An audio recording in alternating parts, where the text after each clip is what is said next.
Good morning. Good morning. Don't be looking at our P.O. Box address and trying to find out where we live. At our P.O. Box? Yeah. So, guess where we're at? You can't see, but guess where we're at? Yeah. Give them a second to comment. Lowe's. Yeah, so Our second home. if you watched Crocker Life that came out last night, we did a Lowe's run, got back out there. First of all, couldn't find a wheelbarrow anywhere. Nowhere. Yeah. 4 places, and they all said they had them online, and then they didn't. Yeah. But got all the stuff, head out there. Once we got there, unloading, and started, I guess, looking at what we needed to do. Well, I thought we also had treated lumber, and for what we're doing, you're better off doing treated lumber. So we're back, and then we already had to come get more stuff. I didn't want to pack down the truck, and it's not really worth the trailer, and so any chance we can to come to town and take a good shower and that, and then plus we were also we were wanting a good burger, and there's just there you can get a good burger in Bristow at what is that place called? C&J's or the other one, Anchors. It used to be. I kept wanting to say Banjos. Banjos? What the heck? I have no idea where that came from. Did they still keep the Anchors name, or did they change it? I'm pretty sure it's Anchors. Yeah, it's pretty good burgers there, but we've already had them. And they use Payne County. They do. Which is pretty neat. Yeah. But we went to Grilled. Is that what it's called? Yeah, in Bixby. Yeah, never been there.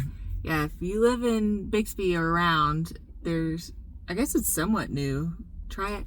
Called Grilled. It was good. A little expensive. Yeah. For a burger and fries. I guess that's just kind of how it is nowadays, going out to eat. Yeah. 100% when this kid is a little bit older, we're just going to be constantly. We used to be able to get a burger and fries and a drink for $5 back in our day. Yeah. And now it's $15. Dad, it's $15. It's not that bad. Well, it's $15 now. I bet it's going to be $30 for just one meal. Yeah, I saw it up there and it was like $9.99, and I'm like, dang, that's not bad for a burger, fries, and a drink. And then they're like, would you like to make it a combo? We're like, oh, I mean, I thought it was, yeah. Yeah. And then it was $30 for us to eat. Literally, it was good, but not worth $30. But yeah, we're here at Lowe's getting some more stuff. It's just that time again where we literally are back and forth. This is part of the biggest burnout of this type of thing, and I know some people will say, well, why don't you get it at your local place? I was saving it to be like, Jason, yeah, why don't you get your local lumber? So from what I've learned, I don't really like the lumber from the local place. Yeah. We can get like other things there. Yeah, we do, but they also were closed yesterday. Yeah. Awesome. And then the one that's we would go to. Yeah, it's got better prices and stuff. Better prices, and they loaded it all and everything for you. But that's the same distance away. Yes. It's Lowe's. Yeah, and they're always closed. They're open part of the day on Saturday and closed Sunday. So. And I think Monday too. Maybe. I can't remember. So it's always like a weird thing whenever you need something. But so yeah, we're back at Lowe's doing our thing. This is the biggest part of burnout for anyone doing this. I couldn't even fathom doing this with a full-time job. Mm-hmm. And after work and on weekends, you have to bust your butt and build and do stuff. So anyone out there doing this, I don't want to use the term in a derogatory way, but as a weekend warrior, geez Louise, hats off to you. I couldn't do it. It would make a huge difference for us if there was a good lumber supply closer. That would be, instead of, because it takes up your whole day. But most people that want land in the country and want to build it up, you got to do this. You're trying to live as far away from a bigger town as possible. And my dad did that. Of course, this was 30, 40 years ago, whatever it was. But he built their bedroom and bathroom 100% by himself and he was working a job, so he'd have to do it on his time off. That's and crazy. I would like to pick his brain and ask how long it took him to do that. You know what I mean? Yeah. You're doing it after work, and then on your days off, how long did it take? Yeah. Another thing too, and we fully get it, and we've kind of maybe talked about it, I guess, multiple times before, but you just looked up when we set the post for our house, because everyone's like, why is it taking you so long? You're the slowest builder. Yeah. When was that? December 1st. Yeah. So it's been what, 4 months? Almost 5. Almost now. 5 months that we started, and we fully get it that if people were framing a house and doing stuff for 5 months, it should be further along. But we had a lot of downtime, I guess if you want to call it that, waiting for weather and concrete. Yeah, we couldn't move forward because the way the house plans changed, we had to set the posts and then pour the sidewalks around, and then we had to wait for the right weather. Yeah. So. And then before, when we had the slab the first time, we had to wait. 1, we were trying to see if the slab was even going to hold up. 2, we had to re-engineer the entire thing multiple times to figure out the best route. That's why I didn't even count. I counted once the posts were up. Yeah. We started putting the posts up is like when we started building the house. And then once posts up and trusses were up, from there we were kind of frozen. Or wait, post up and then I can't remember what came next. I guess trusses. Yeah, we put the post up, then we put the trusses up, and then at that point we were waiting. We were waiting for concrete. And I think we're going to end up doing a video coming up on the Crockers of things that we would do different. It's not our typical work video, but I think the knowledge behind it is worth every second of someone watching it. Anybody wanting to do this, it's like heed our warnings. Yeah. We've made mistakes, learn from us. Yeah. And there's so many things that we would do different now, but when you get into it and you're like, I guess in our predicament, our situation, we got the land at a certain time. We're trying to get off the other property at a certain time. We're trying to do stuff because we already have animals. There's a lot of stuff that I think and people... we already had a grain bin waiting on us. Yeah, we didn't want it to be sold. There were so many things that we did for a reason, but it bit us in the butt later, but we didn't know it would bite us in the butt that bad. Yeah. So I do think putting that out there to people, and then also it's like when you start your project, which is just, it's common sense, but you really don't think about it because how would you know if you don't know? Just the time of year.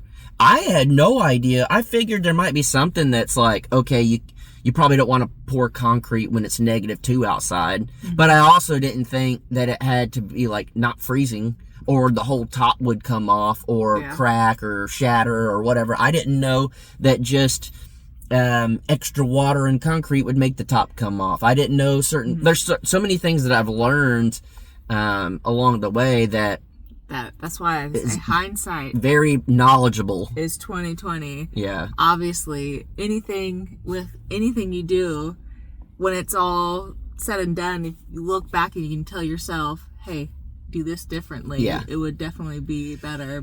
I mean, you can see every problem. Yeah, and people will say, well, then dummies, why didn't you do your research? Well, we did for some stuff, but also, how do you even know what to search if you don't even know where to start with searching? It's, you know what I mean? It's not like you just have this playbook of like how to build a table. You know what I mean? Like, yeah, people have built tables and it's pretty easy because if you're in a garage and you have certain tools, you can teach someone how to do something. But every property is different. Weather conditions are different. Even every year, I feel like this year's way windier than it was last year. And that's like crazy. And that's a major thing that everyone's like, I don't understand why you're being so lazy.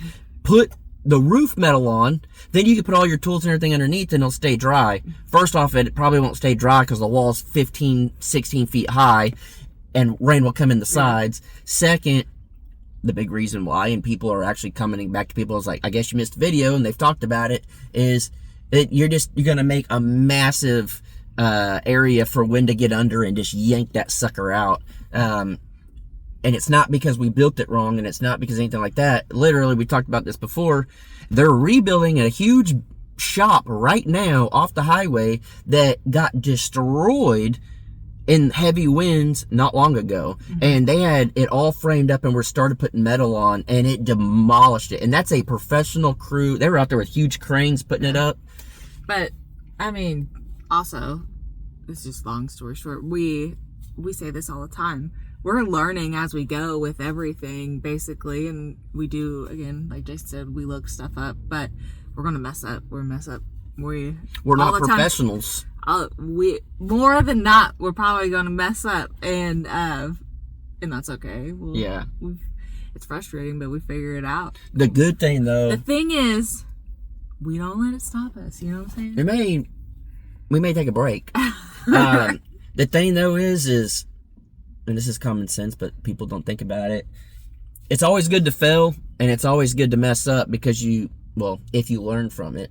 And there's so many ways to do certain things, and each situation has a different solution. And the more you mess up, and I think this is, I don't know, we kind of talk about this all the time, how people are too scared to take risks. People are too scared to go after things. People are too scared just in general. And I'm not scared to mess up at all. I'm not scared to try something new at all. I'm not scared to be like the concrete when we were putting it on the wall for our patio area. We're like, just see what happens.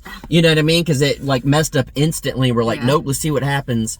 And the more times that you get yourself in situations that you really have to think on the spot and figure stuff out, the easier it gets. And it doesn't mean you're going to get it right the next time. It just means your brain is triggered instantly to problem solve. Not like, oh no, and then that's it. It's, oh no, what do I do? Okay, I think I can do this. And then it gets easier and easier and easier. Yeah, I think a lot of people, that's wrong. That's what's wrong with these kids these days. That's what's wrong with society.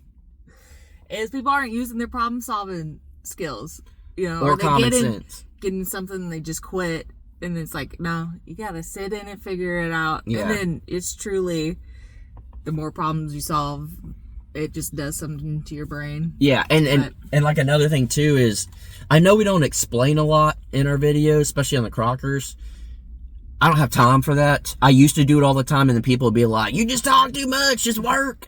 So we kind of use this as a... Yeah, which is terrible because it's a small percentage of the big video, and those people don't watch this, but whatever, it doesn't matter. When we were doing the scaffolding, and I stacked them, or hooked them together, and we were going to lift it up, there were multiple ways we could do it. And I was trying to just get through it as quick as I can to see, okay, can we do this? Can we do this? No, then, oh, right, we'll take it apart, we'll move it. People were like, well, yeah, dummy, you have a tractor, use the tractor and lift it up. I had considered that. And the reason I didn't was because it had just started drying up. We weren't, it was mush over there. Oh, just us walking in it was mush. And then you want to bring, however many pounds that tractor is on top of our heel that we put all that dirt, and then the footing would be perfectly fine. It's like 3 feet deep, but then you have all that mud on the inside and everything too.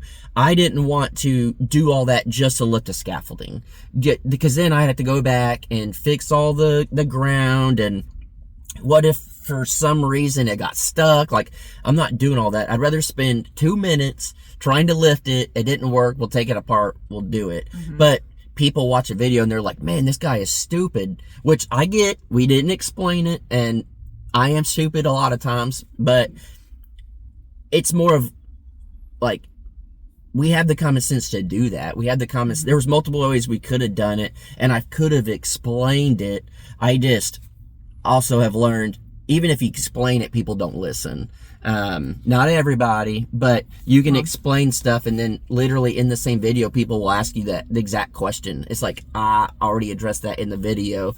So I kind of gave up, but no one wants to watch a video where you're sitting there explaining I didn't do this because of this. Yeah. And because there's a million different solutions for one problem. Yeah. And to go through everything you didn't do, I feel like that's And it'd be too much. It would be every 2 seconds that we were explaining something. So, I don't know. There's stuff like that, too, that it's like, when you watch videos of other people, and they're not doing it the way you think you would or whatever, like, yeah, it is great to put the comments in case they weren't thinking that. But also, they probably already thought of it, and... Well, it depends on who it is. Well, that's what I'm saying, but...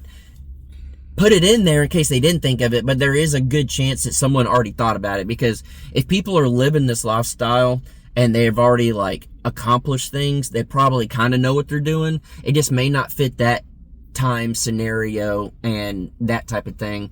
But it is good to leave the comment just in a good constructive criticism way. Mm-hmm. So I don't know. It's stuff like that like I battle with YouTube, to where it's like, oh, do I sit there and explain? Because I was going to do like a voiceover, because it was so windy. I had to just put music over it because the audio was terrible. And I thought about doing a voiceover, and I was like, you know what? I feel like it's self-explanatory. Oh. Do those honkers distract you? No. Some geese flying by. Yeah. I feel like it's common sense. It's like, okay, yeah, we probably could use a tractor, but it literally just quit raining. It is super mushy. We didn't even expect to be building anyways. But then when you don't tell people, they don't consider it. But so I'm always torn on YouTube, whether I should do it or not. And then at the end of the day, I'm just like, whatever. If I felt like the video was where we needed it, then that's what it is. It just sucks for some people out there trying to learn. But I guess technically our channel is more for entertainment than to come learn realistically. But we joke and we say it's an educational channel. More of learn what not to do. Yeah, what not to do. But it's okay. Yeah.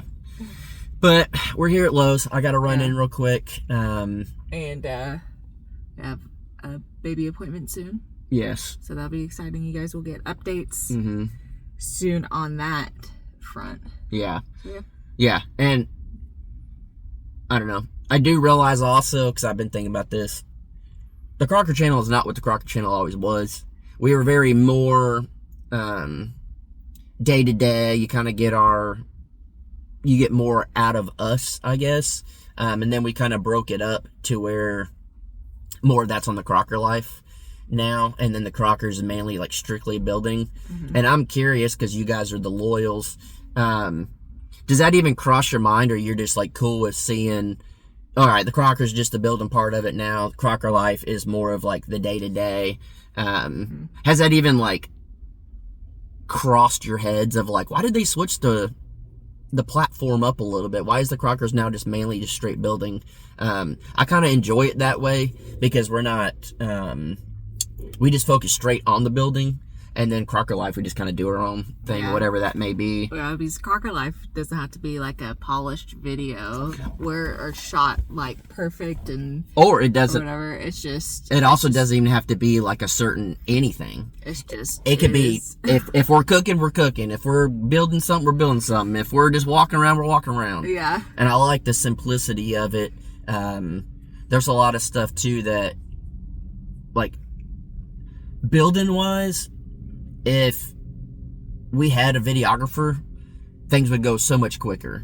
But it's trying to come up with the shots, trying to move it. Like, I left it in there, and I don't know if anyone noticed, but